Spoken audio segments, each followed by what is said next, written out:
रामलाल का घर गांव के बीचों बीच था, जहां सुबह की शुरुआत चूल्हे की आग और तुलसी के आंगन से होती थी।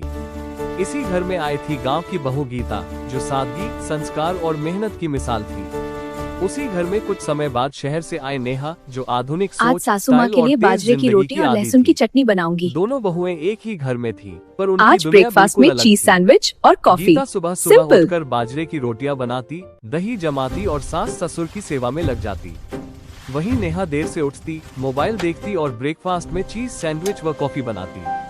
खाने की मेज पर दोनों का खाना देखकर फर्क साफ दिखता था। एक तरफ देसी सादगी, दूसरी तरफ खाना सादा हो पर दिल से हो। यहीं से शुरू हुआ गांव और शहर की बहुओं का महासंग्राम। देसी खाने से नेहा मोटापा अक्सर बढ़ता गीता के है। खाने को पुराने जमाने का कहकर ताने देती, जबकि गीता चुपचाप सब सह लेती। बहू, ये क्या सास सूखा सूखा शांति खाना देवी है? कभी कुछ मॉडर्न कहती, कभी ब्रेकफास्ट है चुप माँ रह जी। जाती, पर उनका दिल देसी खाने भाभी, की तरफ ही आपकी झुकता रोटी की था। खुशबू तो पड़ोस तक जा देवर रही है। पिंटू इस माहौल में अपनी कॉमेडी से सबको हंसाने की कोशिश करता, गीता, लेकिन घर गांव का का तनाव खाना बढ़ता गांव में ही गया। अच्छा लगता है।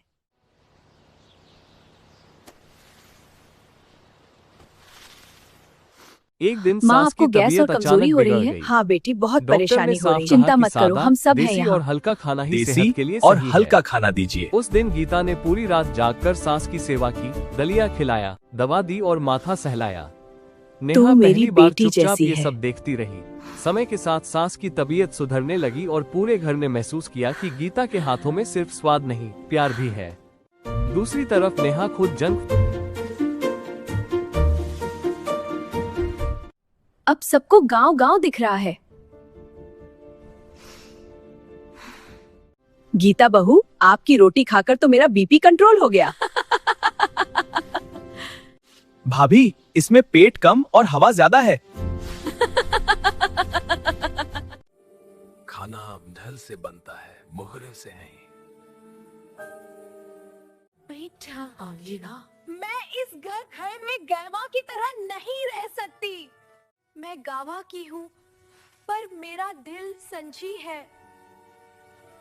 फूड से बीमार पड़ गई।